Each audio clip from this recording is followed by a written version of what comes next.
for continuously serving on a school board. He served on the Redland School Board for 52 years consecutively. Nobody else has done that in the state of Texas. So I thought that was pretty neat.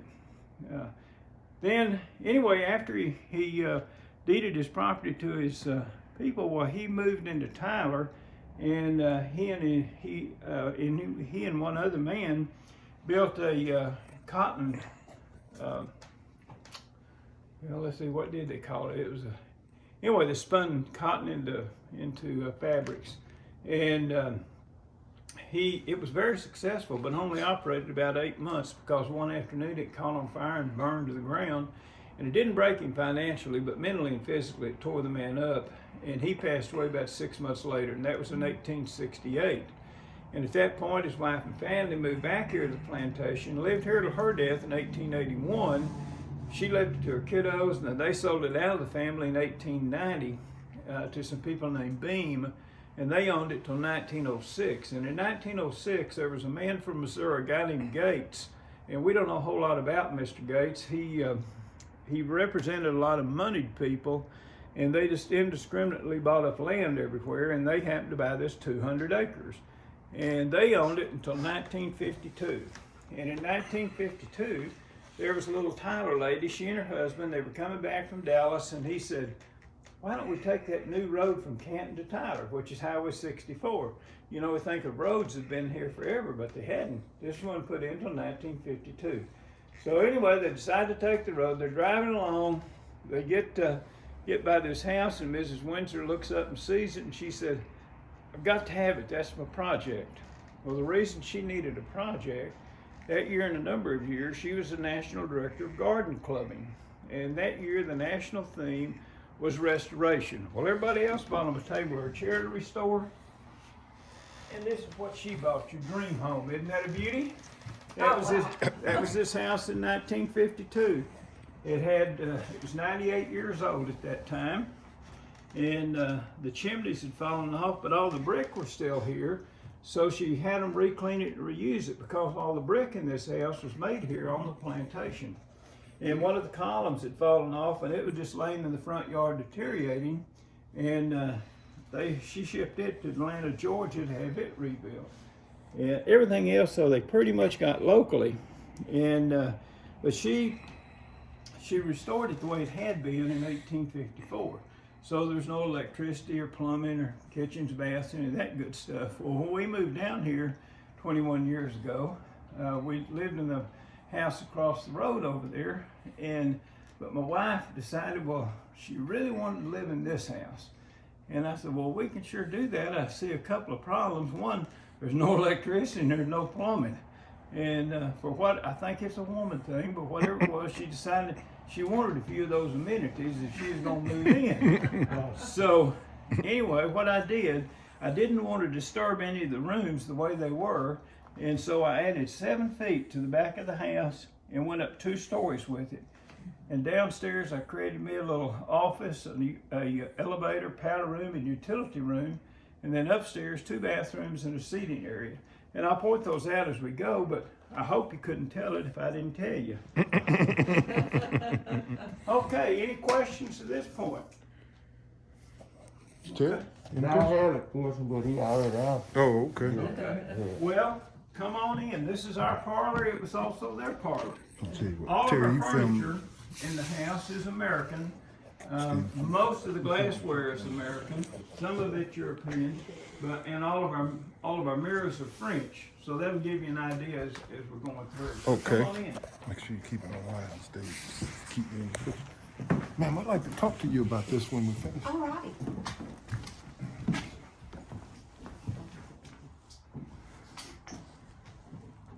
sure you just round the ball. Okay, like I say, this is our parlor. It was also theirs.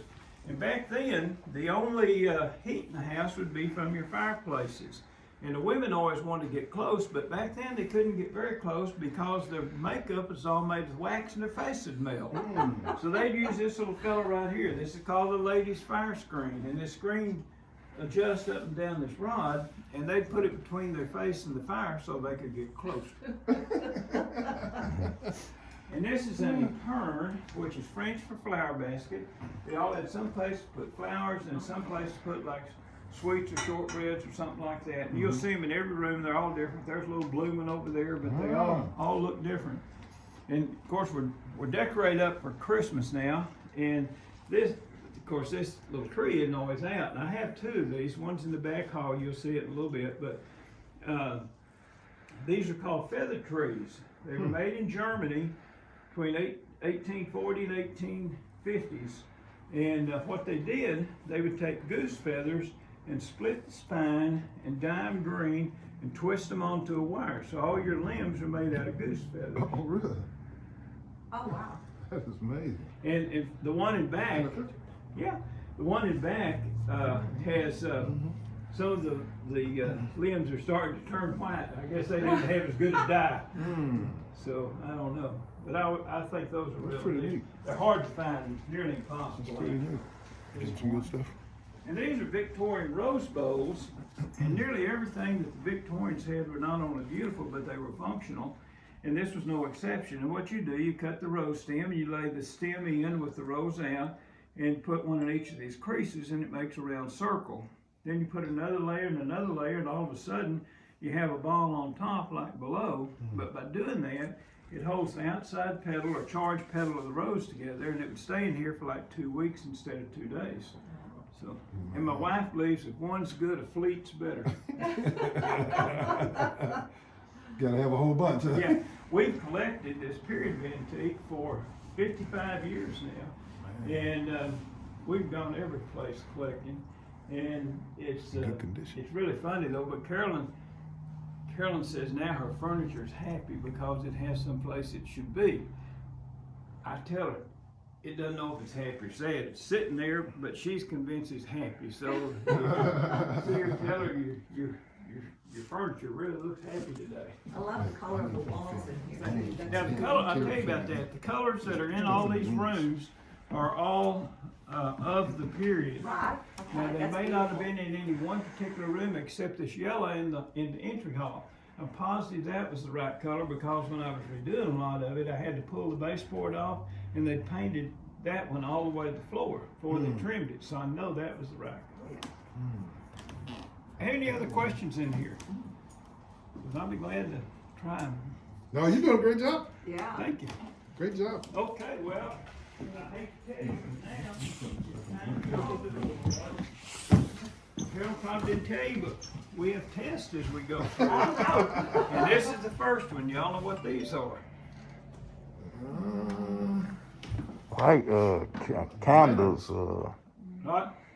candles, something like light, candle light. No.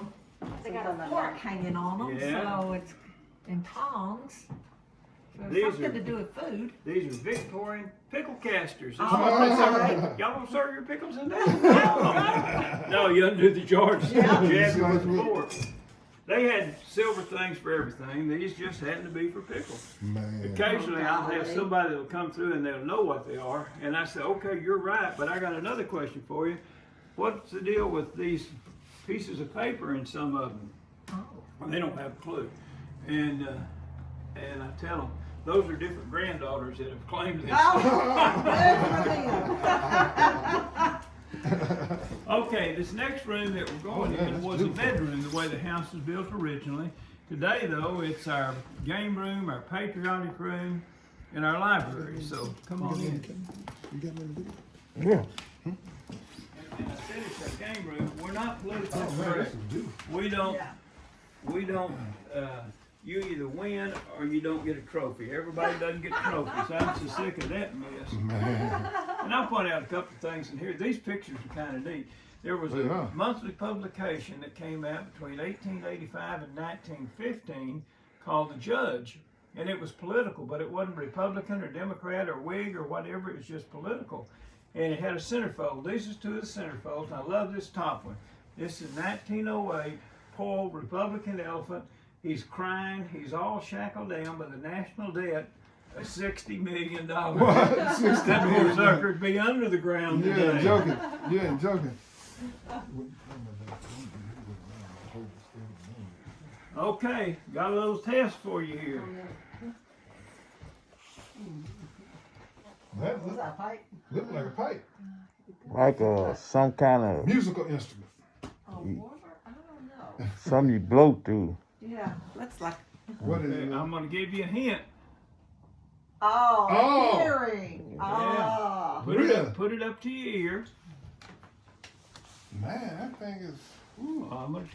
And then, Oh, you can and hear then when it. you talk, it just expands It the really sound. You know does. how a shell expands the sound? Right, That's kind of right. like what this does. Test, test, test, test, test. Oh, okay. Test, test, Okay, test, test. can you test. hear me? Poke it this way and you can hear it better. Oh, yeah. Man, that's You an can hear it amazing invention. vibrates down through there. Now these were just for women Oh, okay. because men don't need them. We have selective hearing. Okay, another little. Oh, I'm sorry. Oh, go She ahead. was filming that. I was just curious about that money. That's my great granddad, and that's in his Civil War uniform, and that's my great grandmother. That's my grandmother, and this is some of his Confederate money. Really? Ah, man. And not those on the bottom. Those on the bottom, we were in Las Vegas about 25 years ago with our son and his wife and another couple. Mm-hmm. And my wife doesn't gamble or anything, but we went in this one casino, and it had this big slot machine up front. It must have been nearly as tall as this wall here, and it didn't pay money. It paid these commemorative coins Oh, that of the casino. Well, she thought that was neat, so we had to go to 17 casinos to get her coins. But it was kind of fun deal. That is awesome. That is awesome. Man, that's a lot of history. Woo! Oh, I got lots of history in here. Man. And here's another little, this is kind of a test for you. Okay. This is a 45 star flag. That's between Oklahoma and Utah joining the Union around 1895. Today we have 50 stars in their flag, but there's one flag between 45 and 50 that's extremely hard to find. Do you know which one it is? You got me on that one. 49. And that was between Hawaii Uh-huh. and Alaska joining the Union. And the only reason I'm telling you that is because if you go to a garage sale or you go to the First Monday or you go to whatever and you see one of them, buy it. I promise you it's a deal. Is it- They're going to smooth out a sight and price. And it's real easy to tell, and people don't know it, but the star configuration is 7 by 7. okay. That's how you can tell. Yeah, if you see one, pick it up. Pick it up, huh? Yes, sir. And that's a 45 there, huh? That's 45. And Carolyn just scrunched it in that Yeah, thing. Man, that is cool. that is. Now this was the back wall of the old house. Remember I told you I had it 7 Okay. feet to the Uh-huh. back. Uh-huh. And this little room in here is my little office, and little is the operative word, but I want y'all to come in because I want you to see But whatever you want to see, but there's 2 things I'm going to point out. ladies first. Ah, man, this is beautiful. See, this is all I need. Yeah. Man. Now, the 2 things I'm going to point out, the first one is this picture of George Washington here. Ah. When I grew up, every schoolroom in America had that picture. Yep. And today I'm afraid they don't even know who he is. Pretty sick. And the other thing I want to point out is this picture over the doorway here. That's the opening day of our state capitol in 1883. Ah. And I can't imagine the feeling those people would have driving up to that monstrous building out in the middle of nowhere in their horse and buggy and looking at that thing. Well, you got some history in here. That just kind of blows my mind. And so, who are these people? That's 2 sets of my great-great-grandparents. Man. The bottom one, they're the parents of the guy out here that you were looking at across. over here. Okay. Man.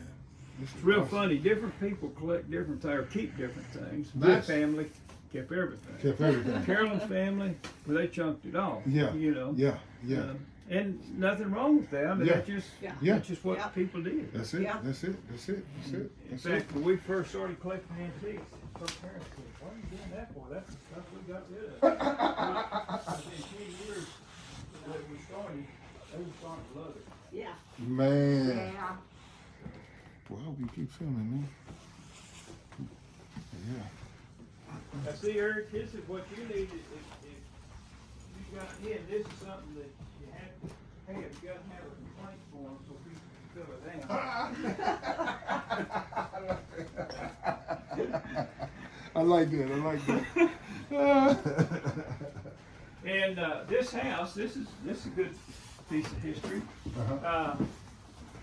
Mrs. Windsor received a historical marker for this house after she did her restoration, and it's on the front porch out here. Oh, the It's one the that pipe. back, Yeah. But there was a certificate that came with it. John Connolly signed it. He was Oh, our he's- governor back then. He's the one that was with Kennedy, right? But, yeah. Yeah. But this is what's neat, is the first so awarded in Texas. So we are the first historical marker issued in the state of Texas. In the whole entire state. Yeah, This house. yeah. Man. That's the first colored newspaper came out. 1899. Now, was a lot of this memorabilia stuff you collected or stuff that was None of us here. We collected all of you it. collected all of it? Yeah. Man. Yeah, we've been doing that for, like I say, 55 years. We know every place. Man. Now here's that other little feather tree, and you can Oh, see yeah. some of the leaves Starting to turn a little yeah, thin. starting to turn back white. And It doesn't even feel like. I mean, it feels like those little synthetic trees now. yeah, But these are goose goose feathers. feathers. Wow. Man. These two prints are kind of neat. They were actually made around 1863, right in the middle of the Civil War, to raise money for the South.